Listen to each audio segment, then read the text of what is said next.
Bonjour tout le monde et bienvenue sur cette série de webinaires TechNight 21 et OMS sur la question du genre quand il s'agit de l'immunisation. C'est notre troisième session et aujourd'hui, nous allons nous concentrer sur la compréhension des barrières à l'immunisation liées au genre, sur l'importance de l'analyse du genre. Vous pouvez écouter cette présentation en français. Pour en faire ainsi, veuillez sélectionner le globe en bas de la fenêtre Zoom et choisir la langue de votre choix. Je vais également répéter ça en français pour nos amis francophones.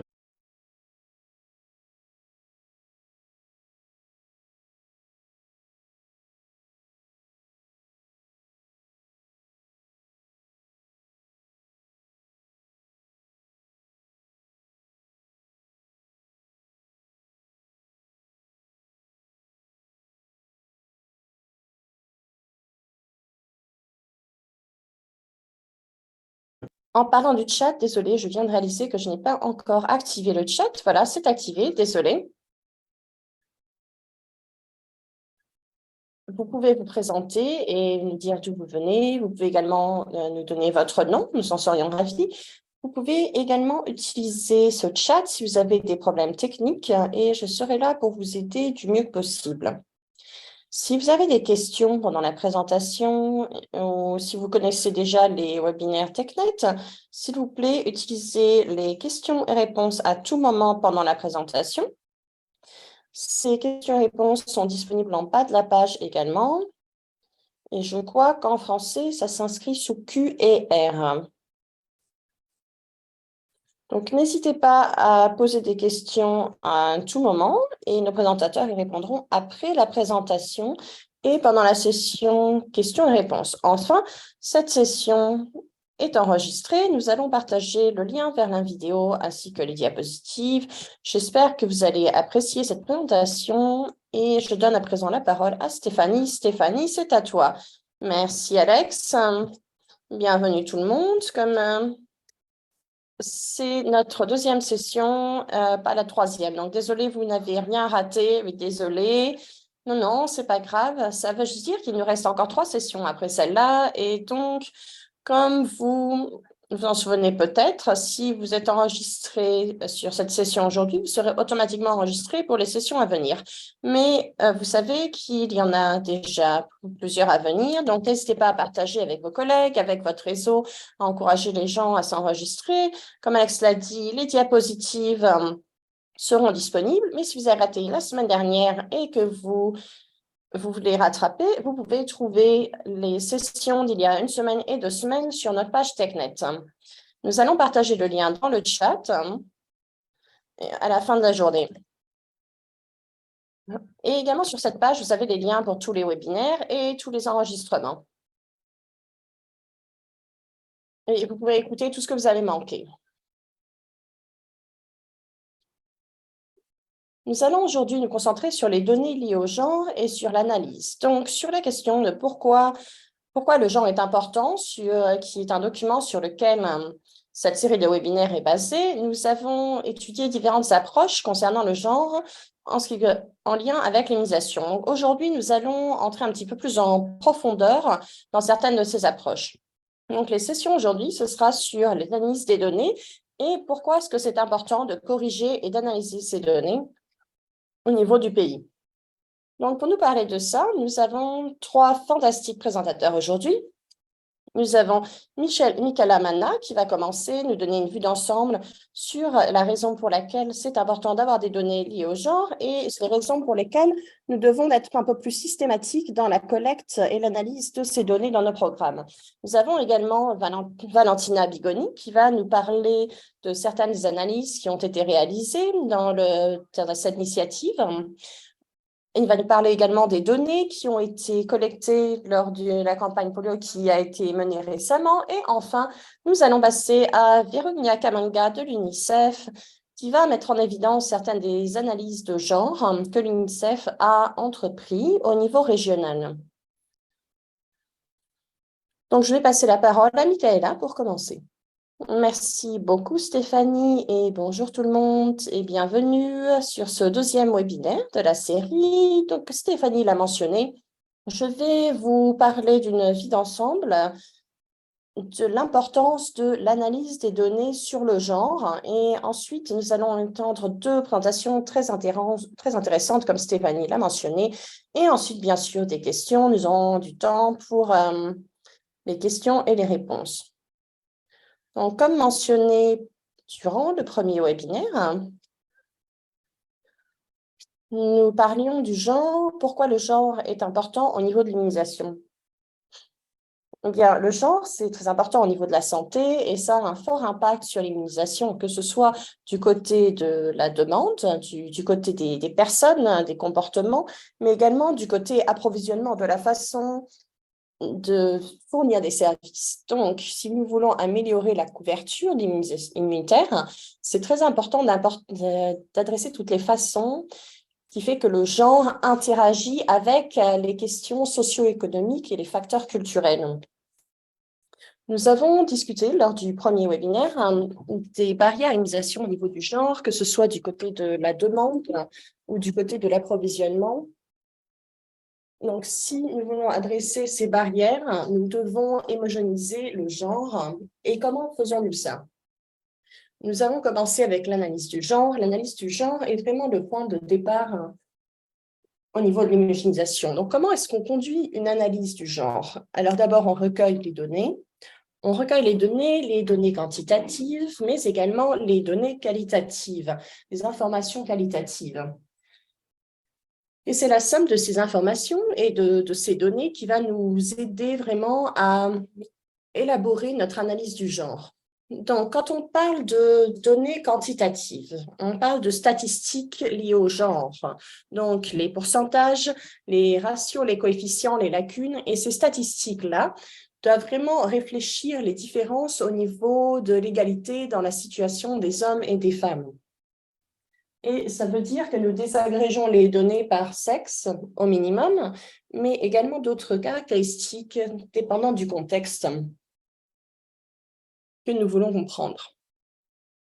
Les statistiques basées au niveau du genre sont vraiment faites pour nous donner un sens de ce qui se passe au niveau du genre. C'est un outil pour superviser le progrès au niveau de l'égalité du genre et, dans notre cas, également pour mesurer le rapport avec l'immunisation. Ici, vous avez par exemple un exemple de données désagrégées par sexe. Donc, c'est la couverture immunitaire au niveau du district des TP3, qui est divisé par filles et garçons. Et bien sûr, il y a des indicateurs. C'est un nombre total de filles et de garçons qui sont atteints par une campagne de vaccination dans des pays endémiques. Donc, ensuite, quand on parle d'informations qualitatives, on parle de préférences, on parle d'attitude, on parle de comportement.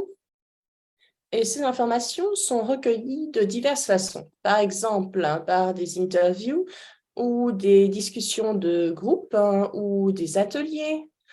Mais nous pouvons également utiliser des données existantes. Ici, par exemple, vous pouvez voir un type de question que vous pouvez poser quand vous faites une analyse de genre au niveau de l'immunisation. Alors, par exemple, vous voulez comprendre comment les hommes et les femmes reçoivent des informations sur les vaccins essentiels, ou alors vous voulez comprendre qui prend les décisions sur l'immunisation des enfants dans le foyer. Ça, c'est une information très importante. Et ici, vous avez un autre exemple, par exemple, de barrière à la vaccination, de la perspective des membres de la communauté, mais également de la perspective des travailleurs de la santé. Et donc, pour conclure, l'analyse du genre est réellement essentielle pour nos programmes d'immunisation. Ça nous aide vraiment à identifier, à évaluer, à approuver des réponses, des réactions à différents besoins, à différentes barrières, et à adresser donc les inégalités liées au genre. Et ça permet également d'avoir des lignes directives pour adapter nos interventions. Et enfin, le dernier exemple ici est à propos d'une analyse de la situation. C'est une étude des lacunes. Nous avons découvert que certaines des barrières, ou une des barrières en tout cas, c'était que les mères ne pouvaient pas emmener leurs enfants aux installations de santé parce qu'elles devaient emmener leurs enfants au travail. Ou alors, par exemple, le fait que la distance pour atteindre une institution de santé était simplement trop grande. et elles n'avaient pas l'argent pour pouvoir payer les transports. Donc, ce qui a été fait, c'est qu'il y a une solution qui a été mise en œuvre après que nous ayons déjà commencé à parler des vaccins sur les marchés. C'était plus facile. Nous avons commencé à vacciner sur les marchés pour que ce soit plus simple pour les parents de vacciner leurs enfants. Et comme ça, le fait d'avoir compris, ça nous a permis d'élaborer une intervention appropriée avec ce qu'on avait découvert. Donc voilà, c'est tout de mon côté. Je vous remercie. Et je vais maintenant passer la parole à Valentina Bigoni. Valentina, à vous.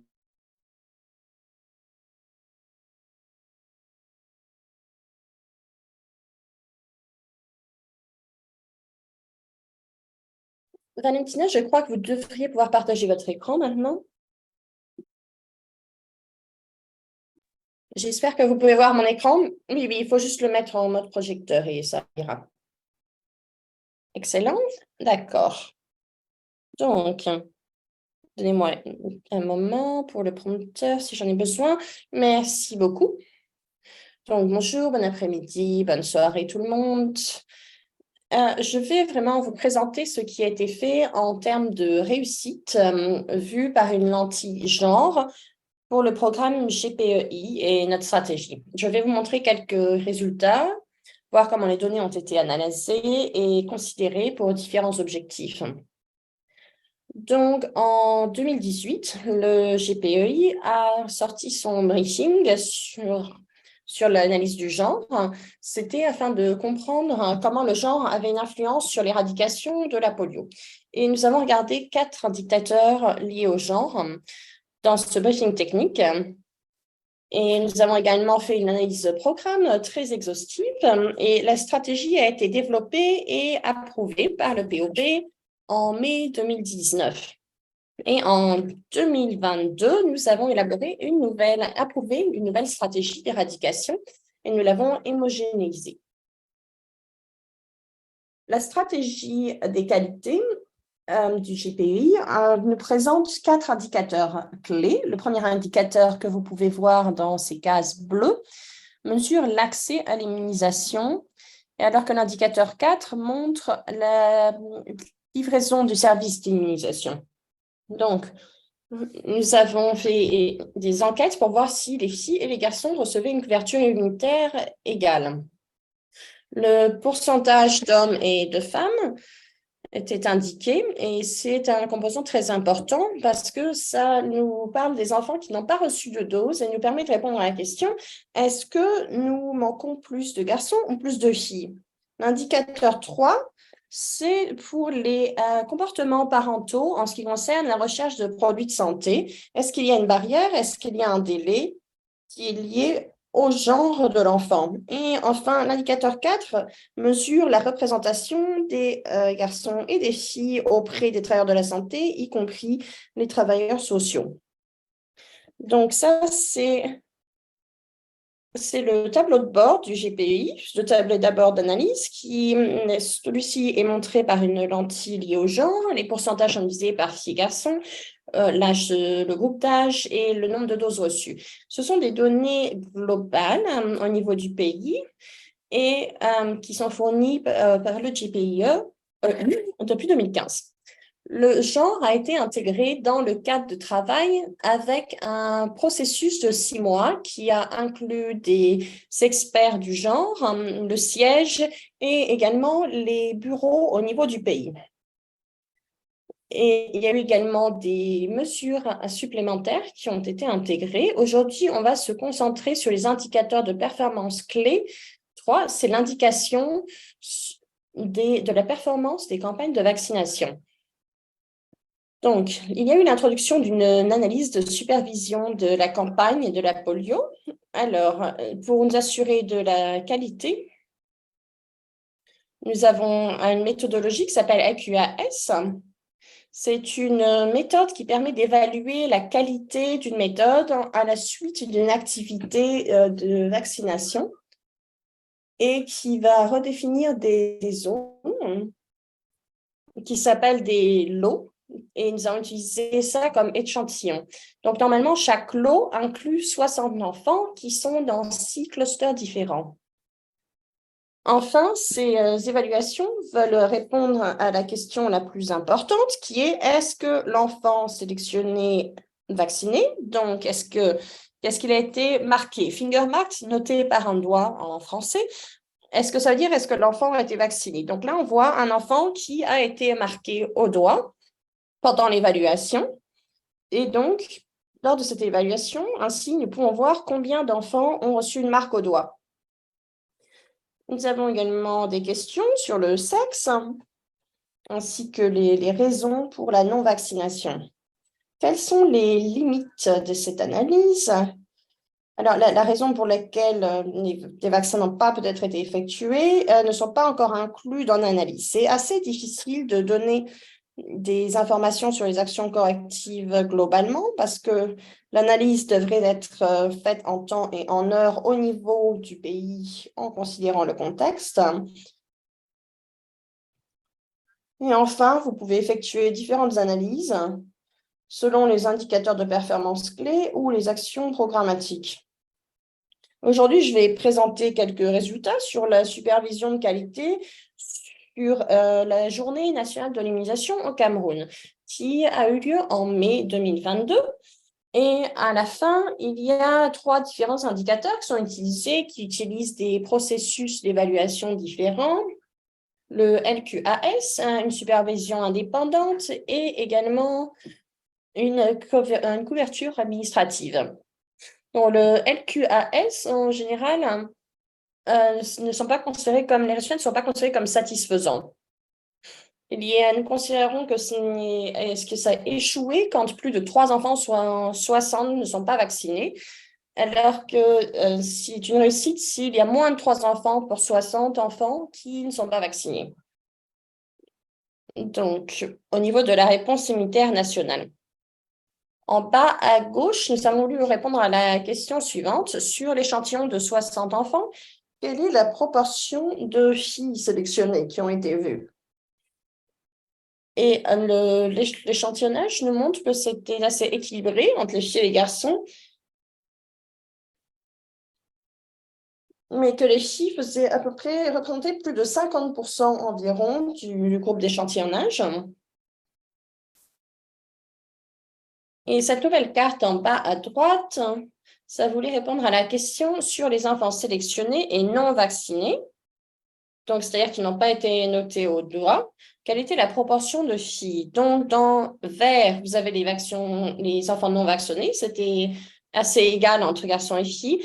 Dans les districts en rose, ça montrait que la plupart des enfants non vaccinés étaient des filles, donc c'est-à-dire plus de 55%.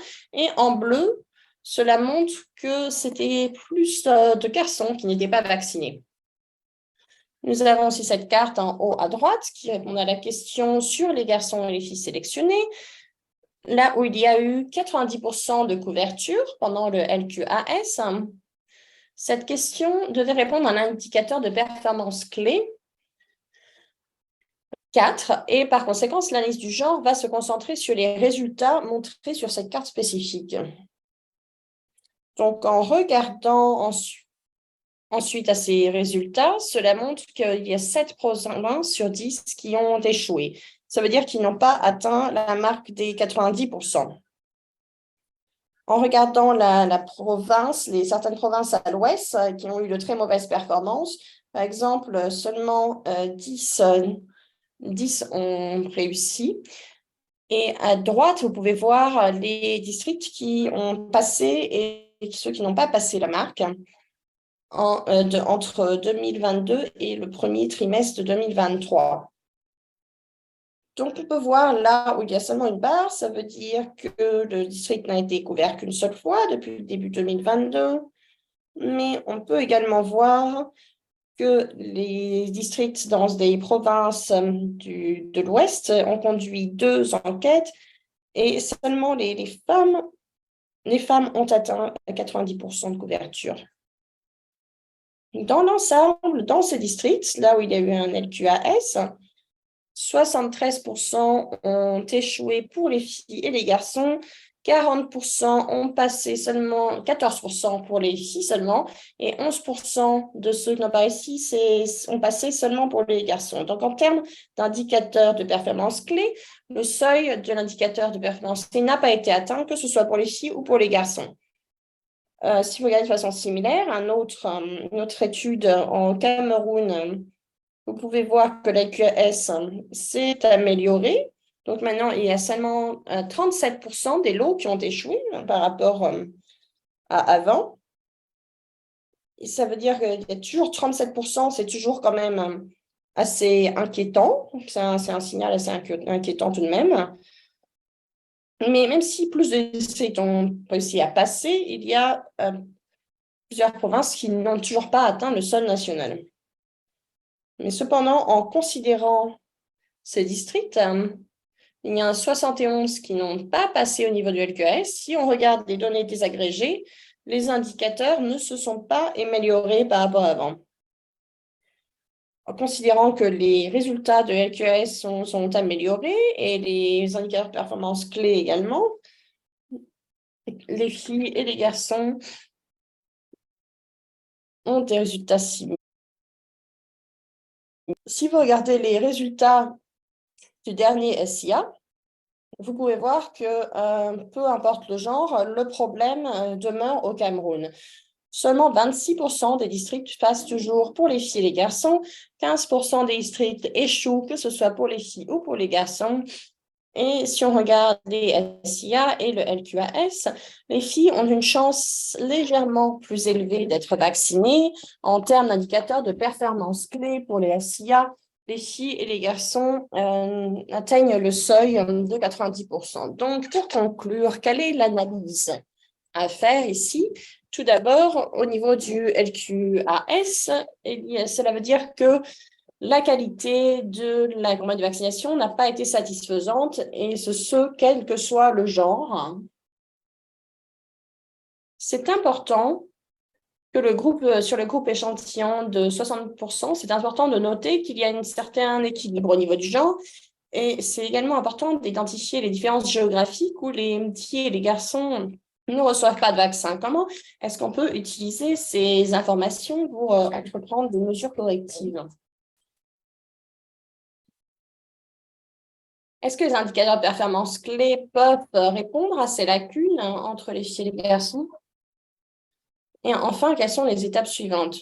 Les étapes suivantes, ce sera d'inclure les raisons de non-vaccination parce que ça peut aider le narratif. Cela peut aider pour avoir un narratif plus réaliste et pour viser des actions, des mesures correctives appropriées. Donc, ensuite, inclure l'analyse du genre de façon plus constante quand on regarde les résultats du LQAS et inclure cette analyse de genre dans l'analyse dans ces domaines également où le LQAS est passé. Enfin, ajouter une analyse de genre en utilisant une supervision indépendante.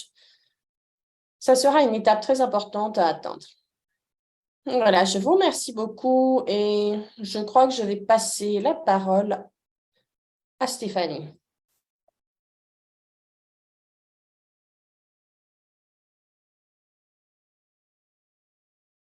Merci Valentina, merci. Je vais repartager mon écran à nouveau. Ok, parfait. Normalement, vous devriez pouvoir voir la présentation de Véronica. Véronica, oui, d'accord. Merci Stéphanie. Bonjour, bon après-midi, bonne soirée et namasté à tous. Une fois de plus, mon nom est Véronica Kamango Ninchiko et je travaille pour l'UNICEF. Et ma présentation sera pour compléter ce que Valentina et Michela ont dit. Je vais peut-être commencer là où Valentina s'est en fait arrêtée sur les étapes suivantes. Je crois qu'elle s'est plus concentrée sur les données quantitatives et les étapes suivantes étaient comment est-ce que les données quantitatives nous donnent les étapes suivantes en termes de raisons pour l'absence de vaccination parmi les populations et en quoi c'est important de recueillir plus d'analyses de données liées au genre. Donc, cela va m'amener à l'évaluation qui a été menée lorsque nous avons adapté une lentille liée au genre pour améliorer et maintenir la vaccination contre la polio dans le contexte de l'Afghanistan. C'est une enquête qui a été entreprise juste avant le changement de leadership, mais ça adresse différentes barrières liées au genre en ce qui concerne donc l'adoption du vaccin contre la polio. Donc, nous essayons de considérer, d'identifier ce qui étaient les défis liés au genre au niveau social, ce qui pouvait influencer l'adoption du vaccin contre la polio dans le contexte de l'Afghanistan. Et je vais à présent expliquer ça un petit peu plus tard. Et nous avons regardé également en interne, je vois comme Michela a mentionné, en regardant le côté de la demande, le côté de l'approvisionnement, regarder également les défis, le renforcement des systèmes. Donc, nous avons vraiment considéré les politiques internes ainsi que les actions de l'UNICEF, les supports apportés au programme de vaccination contre la polio dans le pays, que ce soit en termes de procédures pour identifier les challenges et pour les femmes. Mais au niveau de l'Afghanistan et du programme contre la polio, comme je l'ai mentionné,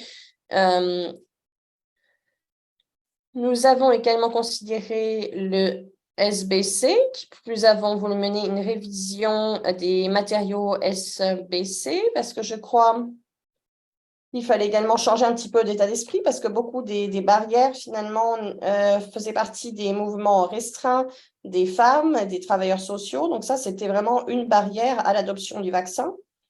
Et enfin, le calendrier, comme je l'ai mentionné, ça s'est passé entre 2020 à 2021. Mais une grande partie de la collecte de données a été effectuée avant le changement de leadership. Diapositive suivante, s'il vous plaît. Donc, comme je l'ai mentionné, l'analyse était principalement donc menée avec les bureaux pays de l'UNICEF et des conversations de groupe avec également des contracteurs, des contractants de tiers parties, avec également des femmes travailleuses sociales, mais également une vue des campagnes et des matériaux de formation de l'UNICEF. Nous avons considéré le modèle socio-écologique de la famille, les systèmes de famille, les systèmes communautaires et également la structure de l'UNICEF pour adresser les problèmes systémiques, pour adresser les barrières sociales. Et comme Valentina l'a mentionné, nous avons également regardé le cadre de travail dans les études pour la stratégie du GPEI et également le guide sur le genre lié à l'immunisation de l'UNICEF Rosa. Voilà, diapositive suivante. Comme vous savez, dans le contexte d'Afghanistan, il y a divers défis et que nous avons vus dans la plupart des discussions qui se passent en tête à tête avec des femmes, des contractants, des bénéficiaires.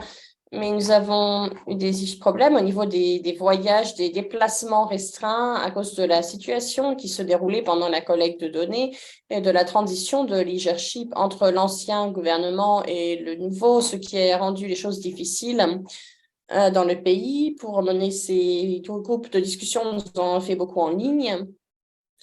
Ensuite, nous avons voulu également faire des audits de sécurité des installations, ce qui n'était pas possible non plus. Et enfin, il y a le contexte de l'Afghanistan où nous avons eu certains refus de la part des participants, des personnes qui ne voulaient pas participer à cause des restrictions, et également au niveau de la participation des femmes et du programme contre la polio en Afghanistan.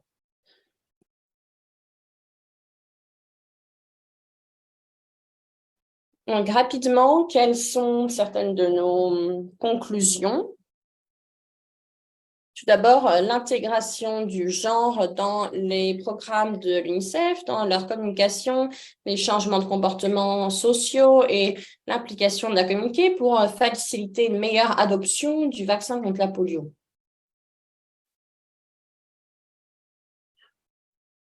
Donc, en général, les conclusions ont montré qu'il y avait des problèmes de communication au niveau des interventions pour pouvoir aller au-delà des barrières liées au genre, liées à l'immunisation dans le contexte de l'Afghanistan. Et également, il fallait se débarrasser des mythes liés à la vaccination. Comme vous savez, peut-être au niveau de l'Afghanistan, nous avons peu d'accès aux femmes et aux femmes travailleuses de la santé. Il y a des mouvements qui sont restreints pour les femmes, qui doivent avoir un chaperon. Il y a également des risques associés au niveau des déplacements entre le foyer, les institutions de santé. Et également, ils se demandent ce que le vaccin contre la polio va faire à la santé de leur enfant.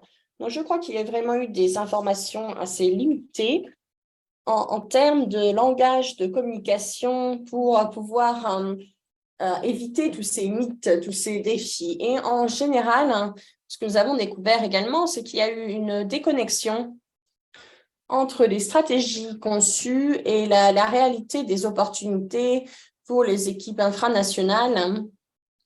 Je vais vous donner un exemple. Par exemple, avant, c'était une campagne qui allait de foyer en foyer pour trouver les femmes avec les enfants qui étaient admissibles pour se faire vacciner. Mais également, dans le contexte de l'Afghanistan, comment est-ce que les femmes, comment est-ce qu'on peut rentrer dans un foyer pour aller administrer un vaccin là où il y a un nouveau-né. Donc, au niveau du message, on a dû parler des stratégies, des opportunités disponibles.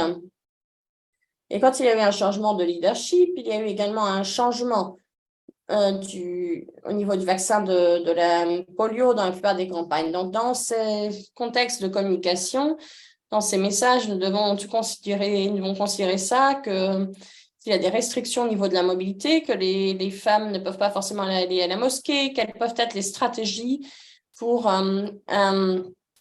capter les enfants, capter les femmes là où ils sont, et adapter nos messages pour voir là où nous pouvions vraiment trouver les femmes.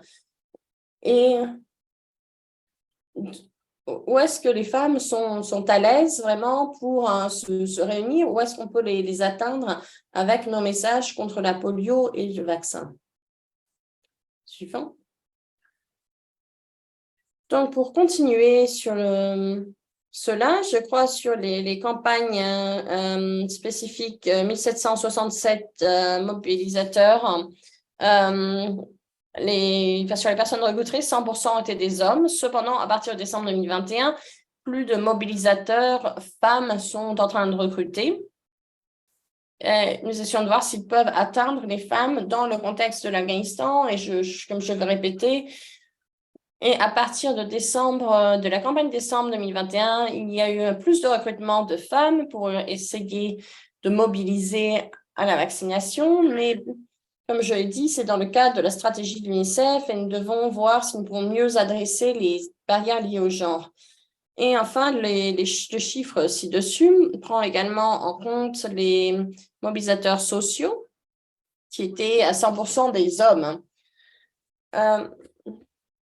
Mais nous essayons maintenant d'avoir plus de femmes au niveau social en mettant en place des mesures de sécurité, par exemple, pour que les femmes puissent sortir, qu'elles aient l'opportunité de sortir, mais également adresser les inquiétudes liées à leur sécurité, mais également pour qu'elles puissent atteindre les femmes à la maison avec leurs enfants qui ne peuvent pas aller dans des institutions de santé. Suivant. Donc, je vais juste passer rapidement sur ces conclusions que j'ai déjà mentionnées, mais au niveau de la communication, je pense qu'on s'était concentré sur la théorie du genre, il faut se concentrer plutôt sur pourquoi le vaccin contre la polio est important. Et dans les interviews, on s'est également rendu compte que certains facteurs n'étaient pas inclus dans le design. Il fallait comprendre quels étaient les besoins vraiment que j'ai mentionnés précédemment. Et les informations clés ont également mis en évidence le fait que les communautés affectées devaient être incluses dans la prise de décision. Parce qu'à l'époque, il y avait des zones contrôlées par le gouvernement, des zones contrôlées par les talibans. Quelles étaient les dynamiques, comment pouvons-nous atteindre les femmes et les enfants dans ces communautés et comment vraiment obtenir leur voix pour qu'elles puissent être intégrées dans la couverture. Et enfin, sur les interventions sexuelles, ça présente une opportunité de transmettre des messages au niveau de la santé infantile. Et après ces conclusions, quelles sont les autres avenues que l'équipe polio a pu entreprendre, où trouver les femmes, où trouver les enfants, en se basant sur les conclusions atteintes. Et enfin, il y a eu des recommandations qui ont été adoptées pour mettre en œuvre ce que je vous ai expliqué. Parce que quelles sont les barrières pour atteindre les femmes? Je pense qu'on essaye vraiment de comprendre tous ces problèmes pour pouvoir mieux les atteindre, mieux atteindre les communautés qui n'ont pas été atteintes au niveau de la polio, mais également pour essayer de maximiser les campagnes même. Suivant, s'il vous plaît. Donc, je pense qu'une autre façon de faire ça, c'était l'engagement média dans le contexte de l'Afghanistan. Je vais vous parler de ça rapidement et ça, c'est une innovation au niveau de la plateforme numérique. Et pendant la période de Covid, si vous regardez, il y a eu un certain pourcentage de femmes qui pouvaient atteindre peut-être ces plateformes. Donc, ce médium par les réseaux sociaux, nous n'avons pas pris vraiment une décision conscience au niveau des barrières clés à ce niveau-là ou du pourcentage de femmes ou des personnes qui s'occupent des enfants et de leur accès à ces informations pour essayer de se débarrasser des mythes également. C'était un problème, mais je vous donne des solutions un petit peu sur ce qu'on a essayé de faire au niveau de cette étude. Suivant. Comme je l'ai mentionné, ça faisait donc partie de la mobilisation de la communauté, de leur engagement. Et dans le contexte de l'Afghanistan, comme je l'ai mentionné, je crois que c'était 77% à cette époque-là de femmes ou de femmes médecins seulement. Et dans le contexte de l'Afghanistan, je crois que mes collègues l'ont vu également au Pakistan, le manque de travailleurs sociaux femmes est un gros problème pour l'inclusivité et pour la santé de l'enfant pour se faire vacciner contre la polio. Donc, la participation des femmes au programme polio, là où il fallait prendre en compte ces barrières quand on conçoit les programmes contre la polio. Donc, comme je l'ai dit maintenant, nous avons mélangé ces études, nous avons réuni ces études. Donc, voilà, ça, c'est juste une vue d'ensemble des provinces où la polio est endémique et également de la mobilisation des femmes dans les provinces. Là où il y a des provinces qui sont plus endémiques au niveau de la polio. Mais vous pouvez voir, avant de 2021, il y a eu une décision consciente de l'UNICEF et des contractants de tierces parties d'augmenter le nombre de femmes qui travaillaient dans le social et d'entreprendre des mesures de protection au niveau maternel. Ainsi, nous avons pu recruter et conserver des femmes travailleurs de la santé. Parce qu'une autre étude montrait qu'à cause des politiques de ressources humaines qui pouvaient peut-être atteindre des femmes enceintes ou des jeunes mères, c'était un facteur également pour essayer de conserver des femmes travailleuses de la santé en termes de recrutement. Pour avoir des travailleurs de la santé femmes, c'est devenu une position importante après 2021 mais il y a eu une diminution à cause de l'autorité gouvernante. Donc, voici les nombres de femmes travailleuses de la santé. Donc, je crois que j'ai déjà expliqué comment on a vu une amélioration parce qu'on avait pris une décision constante pour avoir plus de femmes qui travaillaient et les mobiliser au niveau de la mosquée, quelles étaient les stratégies. Et comme je l'ai mentionné, je crois qu'on a aussi regardé la demande et l'approvisionnement. Au niveau de l'approvisionnement, nous avons regardé le système, pas seulement les contractants tierces parties, mais également au niveau de l'UNICEF, parce que l'UNICEF a des programmes. Nous avons considéré le leadership, l'engagement, l'intégration au niveau du programme contre la polio, et je faisais également partie de l'équipe Afghanistan à cette époque, et nous avons regardé également les capacités des contractants de tierces parties en regardant les indicateurs clés et comment retenir des femmes travaillant dans la santé, comment les conserver.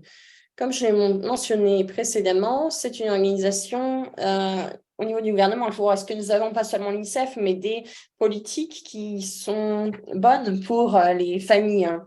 Quel genre de soutien est-ce qu'on doit apporter, pas seulement pour qu'on recrute, mais pour qu'on conserve et qu'on améliore les capacités des femmes travailleuses de la santé qui effectuent les vaccins. Donc, vous pouvez voir, en 2021, il y a eu une augmentation au niveau du leadership et au niveau des travailleurs de la santé. Il y a eu des études et nous avons dû utiliser toutes ces deux études en même temps pour analyser ce qui s'est passé en 2021. Et enfin, je crois, comme je l'ai mentionné, le personnel senior de l'UNICEF a confirmé le besoin d'investir dans les ressources humaines au niveau financier et au niveau de les formations liées au genre, voir quelles étaient les étapes, les mesures que nous pouvions mettre en œuvre après les conclusions éthiques pour l'implication des femmes, voir un petit peu ce qui se passait, ce qui allait à l'encontre et en termes de restrictions de mouvement. Sans chaperon, les femmes ne peuvent pas aller où ce soit et un homme ne peut pas rendre visite au foyer. Donc, qu'est-ce qui est fait à ce niveau-là?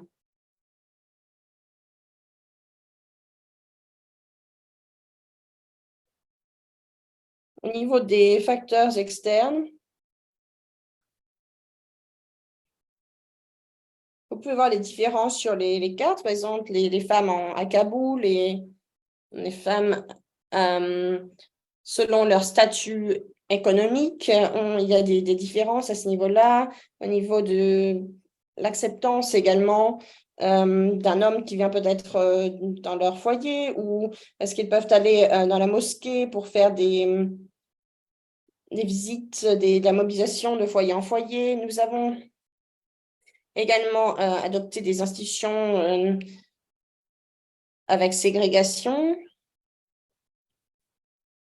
Donc, dans notre accord avec les contractants, également de tierces parties, nous avons des thèmes sur sur les implications pour s'assurer que les femmes puissent avoir accès à certains endroits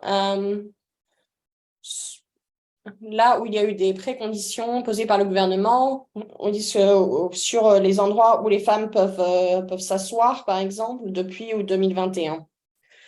Et comme je l'ai mentionné, nous avons parlé des risques associés pour les femmes et nous avons continué après cette étude pour regarder ce qui passait au niveau de la communauté pour les femmes, voir les risques de protection perçus, voir ce qui les empêche d'accéder aux institutions, aux vaccins contre la polio.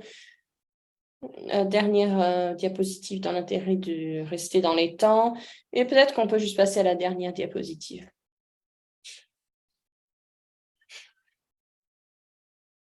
Donc, certaines des recommandations pour améliorer la communication liée au genre, je pense qu'il y a une décision consciente de continuer à développer des capacités, non seulement pour aider contractants tierce partie, mais également pour améliorer l'adoption du vaccin contre la polio, voir comment est-ce qu'on applique l'approche liée au genre.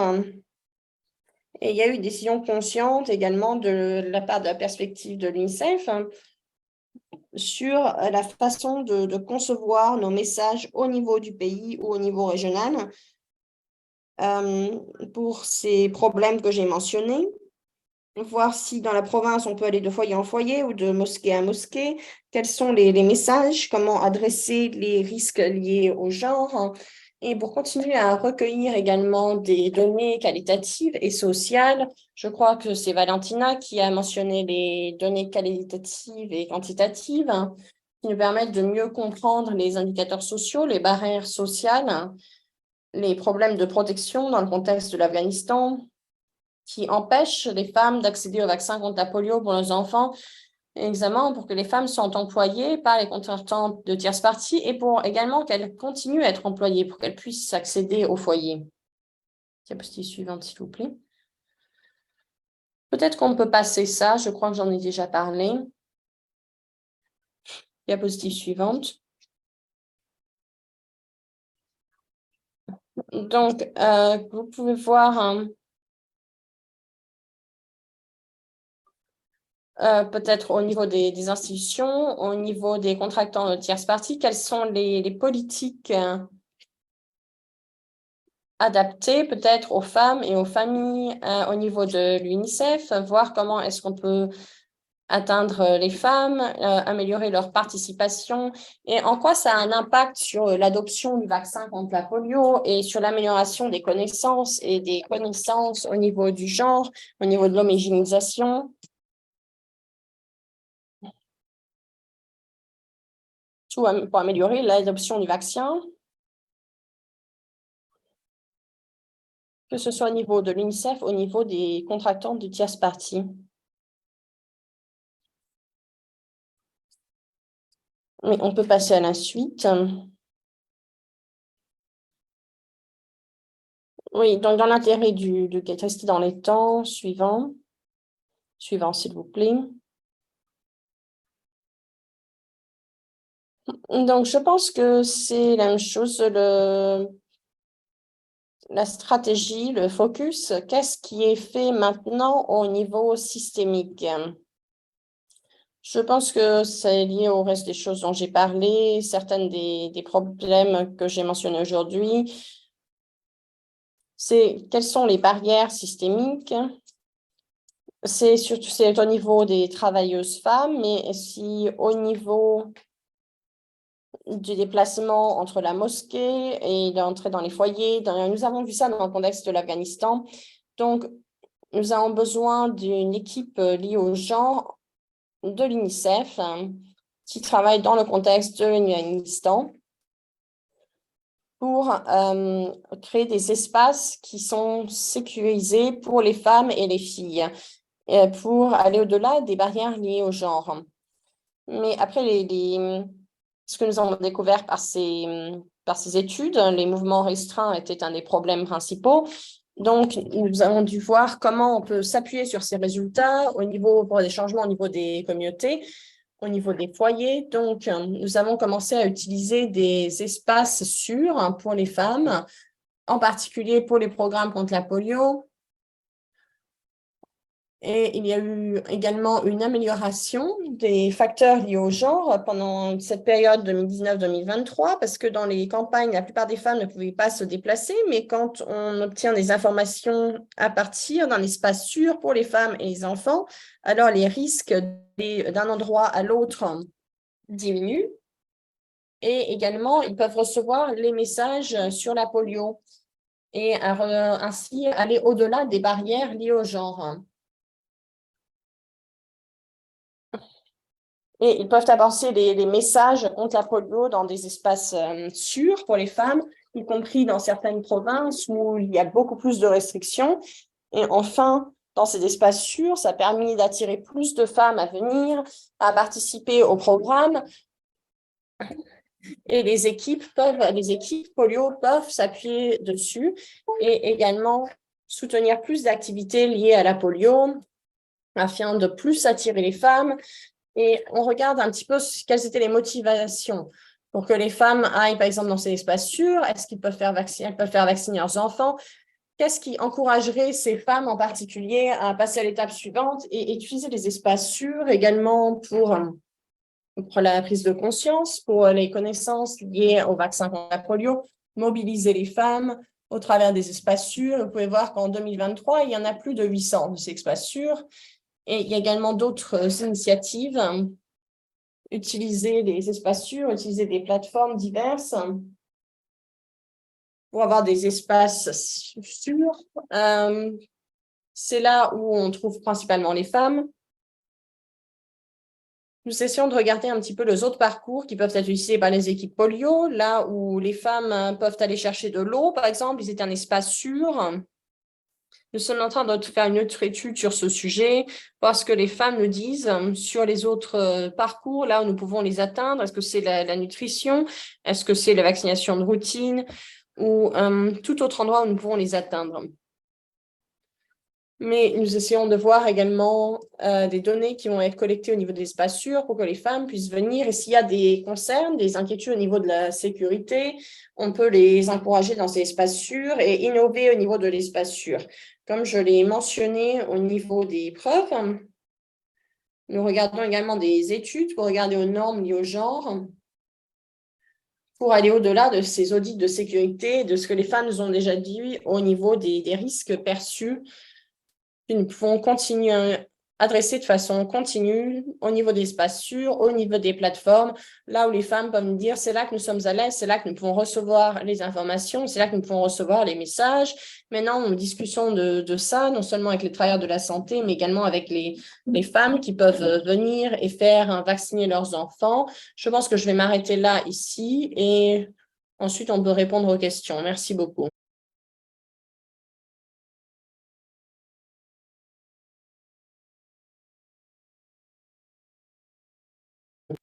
Merci beaucoup, Véronica. C'était beaucoup d'informations, c'était très riche et je pense que certaines des questions que nous avons vues dans la question et réponse ont déjà été adressées en fait par votre présentation.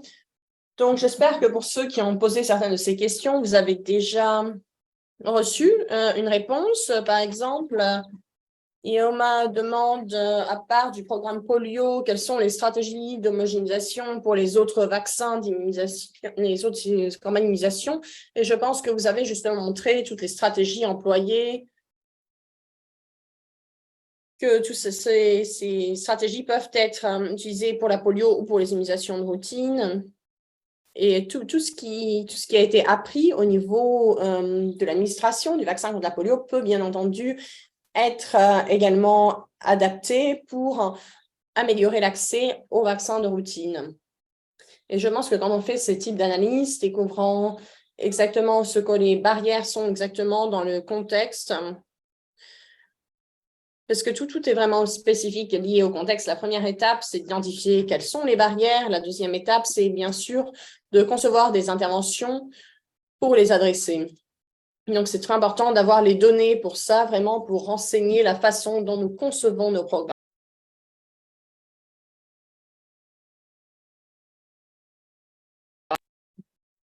Abdou a posé des questions sur des indicateurs liés au genre. Quelque chose qui n'est pas forcément collecté, recueilli de façon systémique, comme les données désagrégées par sexe, ventilées par sexe. La couverture entre la différence entre garçons et filles, ce n'est pas non plus fait de façon systématique, donc c'est important de regarder ça. Mais ce qui a été mis en valeur par la professeure de Véronica, c'est que ça va au-delà de simplement la ventilation par sexe. Mais les données liées au genre, ça parle surtout, c'est vraiment important de se construire sur les facteurs socio-culturels, sur la population qu'on essaye d'atteindre, ce qui peut empêcher peut-être les gens d'atteindre des services. Dans la présentation que Michaela a donnée tout au début, par exemple, nous n'avions que 74% de couverture et 73% chez les garçons. Chez les filles, il n'y a pas une différence très importante. On pourrait même dire que c'est égalitaire, mais qu'est-ce qui se passe au sujet des 25% qui ne sont pas atteints du tout? Et c'est là, quand on commence à regarder en profondeur vraiment ce qui se passe derrière, quand on regarde vraiment les données et qu'on voit les communautés qui n'ont pas accès, par exemple, à ces vaccins, il y a souvent des données liées aux gens qui sont très intéressantes qui se cachent là. Donc, juste dans l'intérêt de rester en les temps, je voudrais mentionner, nous avons mentionné ça lors du dernier webinaire, mais le document Pourquoi le genre est important, il y a une annexe 3, qui couvre beaucoup de suggestions d'indicateurs de genre que vous pouvez commencer à regarder dans vos programmes. Vous pouvez peut-être vous en regardez déjà, vous avez peut-être déjà des données intéressantes grâce au DHS, grâce à des études, grâce à des évaluations peut-être d'études parfois. Il y a parfois des données qui peuvent être intéressantes que vous n'utilisez pas forcément comme source secondaire. Vous pouvez voir des ateliers, des diverses méthodes de collecte de données qui peuvent permettre d'obtenir pas mal d'informations pour concevoir votre programme, mais pour avoir une idée d'indicateurs à considérer, je vous encouragerais vraiment à considérer ce document, en particulier l'annexe 3, qui a beaucoup de suggestions très intéressantes. Et je regardais juste s'il y avait des questions spécifiques pour nos présentatrices. Armand demandait si pour la campagne de polio, il y avait des talichis, des fiches de pointage qui étaient adaptées au genre pour les campagnes. Donc, Valentina ou Michaela, peut-être? Oui, je peux répondre à cette question. Non, la réponse est non. Les fiches de pointage, non, nous n'avons pas ces informations. Également parce que les fiches de pointage ne sont pas numérisées. Donc, ce serait juste le résumé d'une évaluation journalière effectuée tous les jours et c'est le résumé de différents questionnaires écrits. Donc, les fiches de pointage ne sont pas disponibles au niveau de la polio, en tout cas. En ce qui est lié à l'SIA, le LQAS, c'est monitoré, supervisé de façon indépendante. Donc, il y a des informations assez importantes que nous avons qui ne sont pas forcément utilisées ou exploitées qui n'ont pas été exploitées jusqu'à récemment. Donc, plutôt que de chercher plus d'informations, je pense que le programme maintenant devrait utiliser ces données au mieux pour utiliser son potentiel à vous.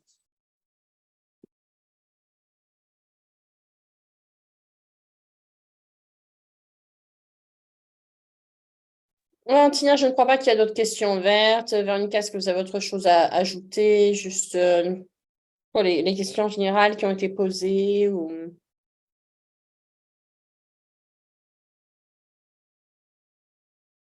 Je pense que non, c'est bon. Je crois que le contexte, au niveau du contexte de l'Afghanistan, nous pourrons utiliser, comme l'a mentionné, je pense que nous allons aller au-delà maintenant de recueillir des données liées au sexe de façon ventilée. Nous avons reçu beaucoup d'informations pour voir un petit peu comment répondre aux problèmes liés au genre en ce qui concerne la programmation contre la polio et également au niveau des recommandations clés,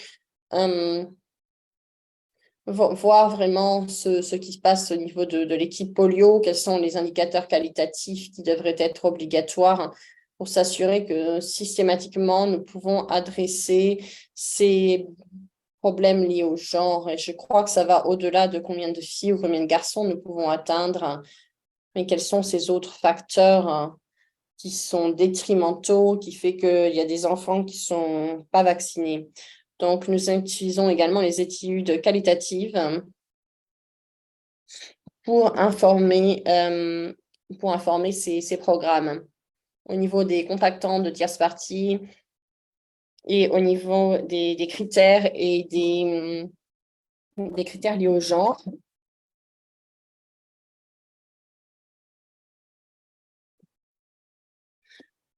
Donc, nous devons adresser ces problèmes de façon constante. Et je voudrais mentionner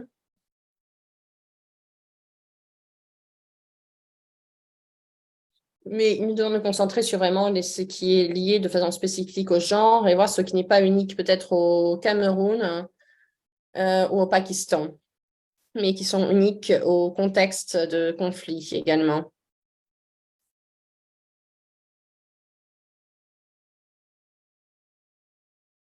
Et au niveau des programmes mondiaux pour éliminer la polio, je pense que ça a beaucoup contribué.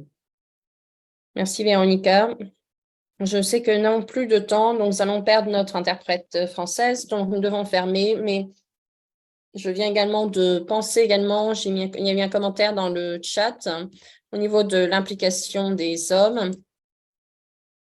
On voit s'il y a vraiment quelque chose de fait pour améliorer l'implication des hommes. Oui, bien sûr, il y a beaucoup de travail qui est fait dans ce domaine en particulier. Et dans notre webinaire qui va venir, il va y avoir justement, cette question va être adressée pour la prise de décision au niveau des hommes et au niveau des familles. Donc oui, n'hésitez pas à nous rejoindre pour ce webinaire dans quelques semaines. De nouveau, tous les matériaux vont être partagés avec vous. Tout est disponible sur le lien qui sont sur sa diapositive. Donc, vous pouvez y revenir et vérifier ce que vous avez manqué. Et nous avons hâte de continuer cette conversation lors de nos sessions suivantes. Merci encore à tous nos présentateurs aujourd'hui. Merci à notre public. Merci à l'équipe TechNet pour les logistiques. Et Alex, autre chose? Non, merci. La session suivante est dans 2 semaines. Est-ce que c'est correct? La semaine prochaine. Oui. Tout le monde va disparaître pour les vacances d'été bientôt. Alors, venez la semaine prochaine pour la session suivante. Nous avons hâte. Merci. Merci à tout le monde. Bonne journée. Au revoir.